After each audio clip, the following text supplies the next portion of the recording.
Now, Zaza, I want to get into something that's probably going to piss a lot of people off, but I think this is something that's very important. Let's speak about Planned Parenthood and abortion for a minute when it comes to black people. Yeah. Now, we notice that there's a Planned Parenthood, or what I would like to call a slaughterhouse of children, in easily access to black and brown communities. But in the white communities, they have fertility clinics. Hmm. Okay, and you notice who is the one pushing for this abortion. It isn't black women, it isn't brown women or any other color people. It's mostly white women. They fight tooth and nail. They angry. Even when the guy exposed them, they did all kind of stuff to this guy for exposing for what they were doing in Planned Parenthood. Now, in relation to black people, I heard something that was crazy one day, but he was actually right. You know, Rush Limbaugh is not on our side. But Rush Limbaugh has said something about abortion, and it made me really think. He said, you know, the black community, the way they abort their kids, actually they should have 30 to 35% population in the United States. But they have aborted their kids so much, is why they can't really grow as they should. And, you know, by the numbers, we have aborted almost estimated 16 million of our people through the slaughterhouse of Planned Parenthood. It's more than that. Okay, that's well. Let me go to conservative number then. But what I'm saying is, why is it that black women keep taking their children to this slaughterhouse and just literally genociding our own people? Adolf Hitler didn't even kill that many. Yeah. Well, this is when understanding our dysfunction and our problems, and then also putting the system of racism, white supremacy, and the war that has been inflicted on our people, we have to equally assess these things. Because a lot of times when we have this conversation, people will either focus on the system of racism, white supremacy, and leave this conversation off, or focus on our dysfunction and black women and having abortions and leave this off. I wrote a book, The Scientific Intervention in Our Affairs. This is my first book that I put out. And in it, I specifically talked about eugenics, and I specifically talked about abortion. The statistic is that some 363,000 black babies are being aborted every year. Now, that's from 2012. I'm sure that number is higher now. So the estimate is somewhere between 16 and 22 million black babies that have been aborted since the early 1980s. Some people say late 1970s. Now, how many of us can have a conversation with our children and talk about Margaret Sanger and talk about eugenics and talk about the scientific war that has been waged on our people, whether it's sterilization, whether it's abortion, whether it's birth control? Birth control did not set out, it was not initially set up for this, freedom liberation movement for women. They were trying to figure out how to stop the birth rate of black people, black women in particular. So this is where it started. It's morphed into something else now. So then you talk about, feminism. And this is why it astounds me that black women assign themselves to a culture of feminism, which was born out of eugenics, which was born out of the white women's suffrage movement. So, now we have these very intelligent sisters, some of them intelligent, some of them are crazy out of their minds, who assign themselves to feminism, having no idea about where this is all rooted at. So you have all of these babies being aborted, and Rush Limbaugh, he's, okay, so you want to talk about, that aspect of it. Why don't you talk about Planned Parenthood? Here it is, we've just had, it was just exposed that Planned Parenthood has been taking the fetal tissue of babies that were aborted and selling it out on the black market. You think Rush Limbaugh doesn't know about that? You think he doesn't know that the majority of those babies are black? So if you want to talk about it, Rush, then talk about that aspect of it. Europeans are not giving birth at a statistic. Actually, worldwide, they are losing more of their population than they are actually gaining.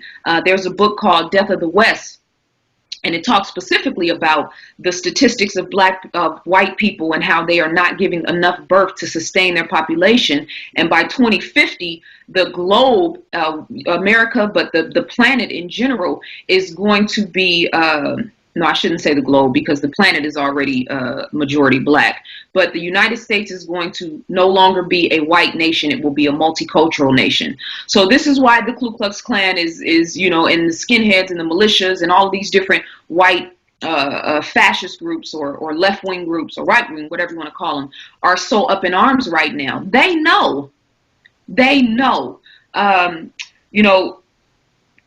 When in my book, I talk about how young black women aged 14 to 21, they are the ones who are most prone to this abortion statistic of 300 and, let's say 370, just for the sake of conversation, 370,000 black babies being aborted every year. So we have young girls and young women aged 14 to 21 who are having multiple abortions.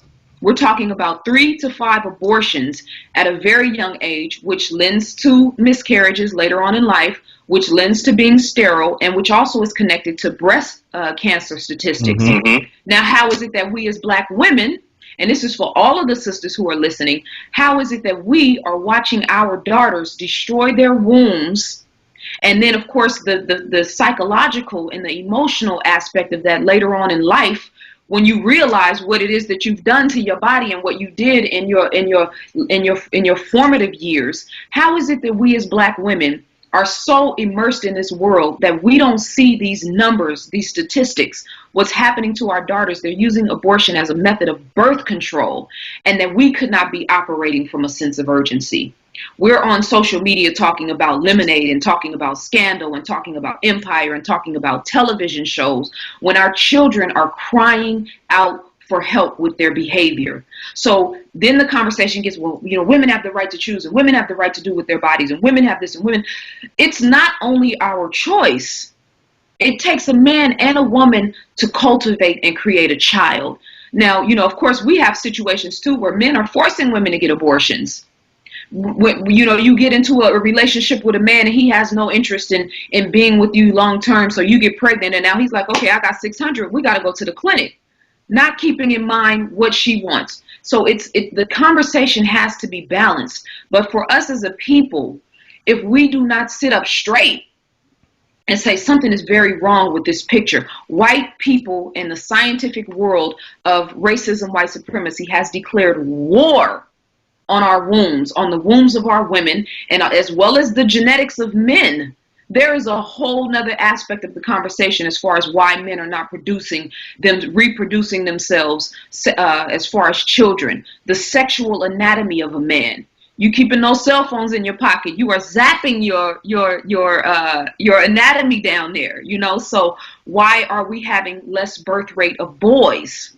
There's a video called The Disappearing Male. I implore everyone to go and watch that video because it talks about the sperm count of men today. And of course, we know black men will their statistics will be a lot higher because of the way they eat, because of the way they live, the alcohol, the drugs, the stress, the emotional and mental dysfunction that a lot of our brothers are facing. There's a whole conversation about the scientific war on us as a people that we are not even having. You're talking about, the population of, the country, at least with the white, people being, at a minority. Mm-hmm. And I was telling people that I said, when they came out, all this stuff about Mexicans and Muslims, which if you do the research, Mexicans and their birth rate is just exploding. Yeah. And then if you look into their community and what they believe in, a lot of them are traditional Catholic. And, a lot of them that's traditional Catholic don't believe in birth control, don't believe in abortion. Matter of fact, you do abortions in some Hispanic families, they kick you out of the family. Yeah. And we know at one point in time, we were like that. And we need to go, that's why I tell people, we need to go back. I'm going to say segregation back. I'm not saying the actual act of segregation, but I'm saying the way our family structure was during segregation and back. Well, we had, pride in our community. We wouldn't put up with stuff like that. If you got somebody pregnant, doggone it, you gonna marry them. That type of thing.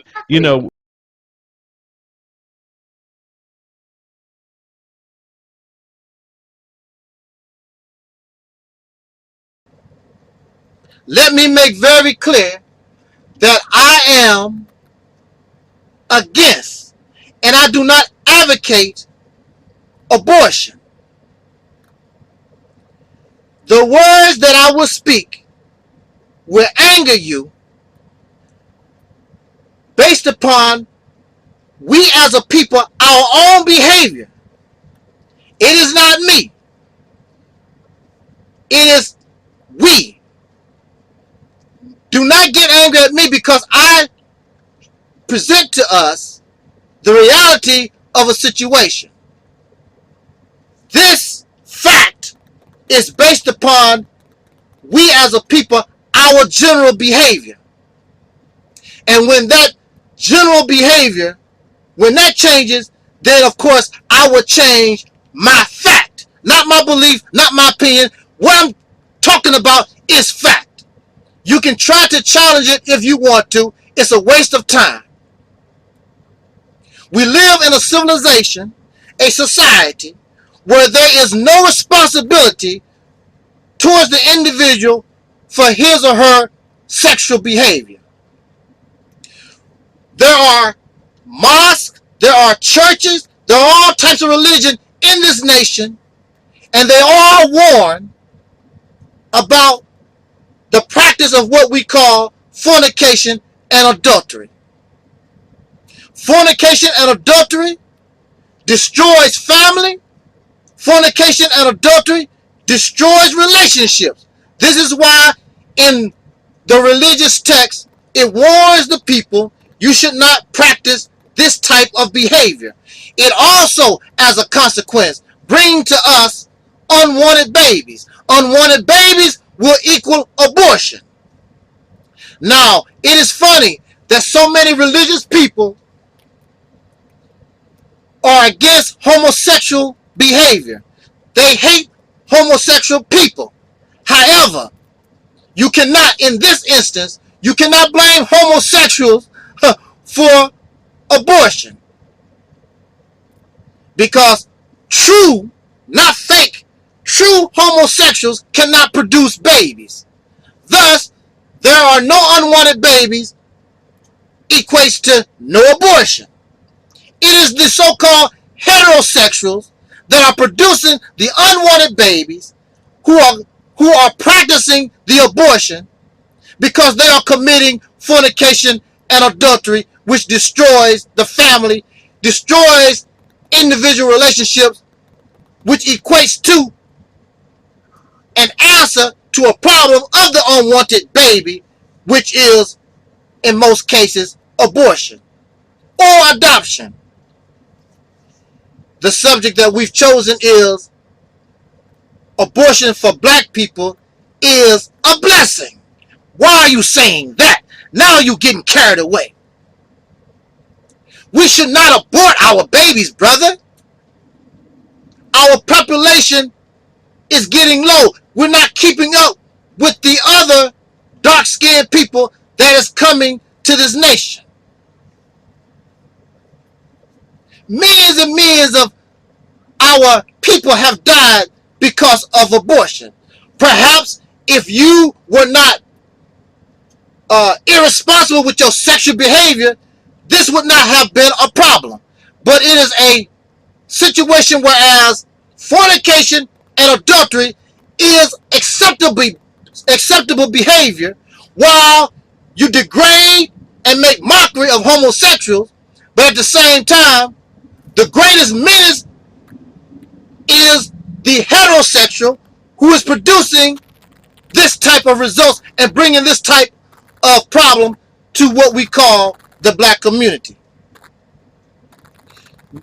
Again, millions of black people have died on the abortion table.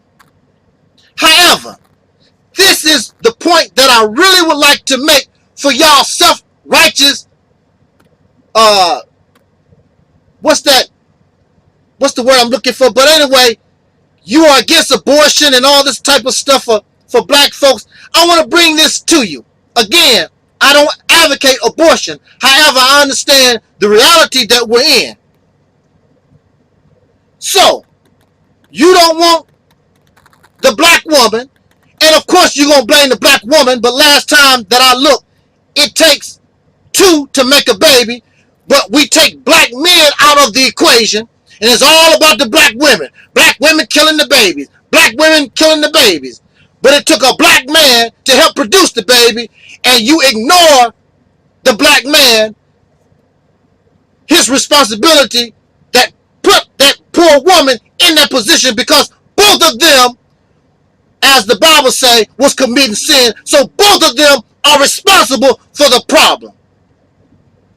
But we want to ignore black men. I'm not going to ignore black men, because I understand and I know for a fact that it took a black man or some kind of man to make this baby, bring this baby into existence so the poor child can be aborted, murdered. But what are you going to do, since you don't want these children murdered, and you want thousands and millions of black people to run around in this country? Everyone that you can get to survive, they should survive. Then what will you do should they live? Well, I'm going to tell you now. The first thing you're going to do is call them a nigger. So you want them born. You don't want them on the abortion table. But as soon as they become born, as soon as they are able to understand words, you're going to call them a nigger. And if they grow up to the point where they disagree with what you're talking about, you're going to hate their guts. And you're going to say, I wish you was aborted. I wish you was aborted. Who will feed these children? You ain't going to feed nobody. You don't help living people. There are young brothers and sisters and even adult people trying to go to school and improve themselves. None of y'all are raising funds to help our people get a better education. And many of you have the money. You're not going to do nothing. But you want all these babies to live. To live for what? So they can experience and suffer in the same hell that you're not even trying to make into a heaven. That you suffer. You want somebody to suffer the same crap that you have to deal with. You don't want them to live next to you if they are not of quality. They live next to you and some of that trash fall in your yard, you will have a fit and you'll say, I wish your mama had killed you. Y'all so fake and you're hypocrites. Some of you wish that I was aborted. Some of you hate my guts. I haven't done nothing to you. This is how fake y'all Negroes are. Some of these millions of children that will be allowed to live, they did not die on the abortion table. Some of them will become what y'all call hood rats. Some of them will be thugs. Some of them will be people that you don't like. And you would wish they was dead. They would not be black power.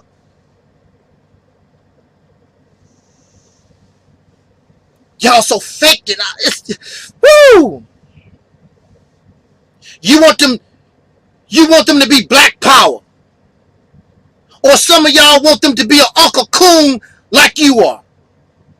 And you want them to grow up in confusion like you are. You are Muslim. You are Hebrew. You are Kemet. You're an American. Y'all so mad you don't know what you are. You want them confused like you are. It is not about population. It is about the quality of a people, not the quantity of a people. The quantity of a people, if it has the right quality, makes you strong. You don't adopt these children. Should they live, how many of these children do you adopt? You don't adopt nobody. You leave that up to the pink people that you hate. Why the pink people adopting our children? Because you ain't adopting your children, the ones that you said that you want to live. And of course, the homosexuals are adopting the children. The homosexuals are people that you hate also. But they adopt the black children because you're not going to do it, the ones that live. Then you get angry at the children that live because they were adopted by Caucasian people or homosexuals, and then they will not stand up and dislike or hate pink people or homosexuals because these are their parents. But you didn't adopt them. In my conclusion, Why is this? Because y'all so selfish and you're greedy. Many black people, contrary to popular belief, as individuals, we might not have a lot of money. But as a people, we have money. But we would rather go to a Beyonce, Jay-Z concert or watch Kobe Bryant play basketball or buy some expensive, high-priced clothes or whatever, trying to show off, trying to be like your massa, because you think the only way you can be equal to your massa, you have to get as material as he is. There is a character on TV called Charles Ingalls from Little House on the Prairie. And Charles Ingalls was a poor dirt farmer. But Charles Ingalls never abandoned a child. When his own children became grown, he kept adopting children and kept children in his house. And he was poor. Y'all won't even adopt your blood relatives. So get out of here with that crap y'all talking about. Say the children. You don't give a damn about nobody but yourself. A bunch of cowards. You think that you can overpopulate the races so you don't have to fight them physically. And you think by having tons and tons of babies, you think that's going to stop the racism. Well, the slaves outnumbered the slave masters 10 to 1, 5 to 1, however. Did the slaves beat the massa? No, they didn't. So your thinking is flawed.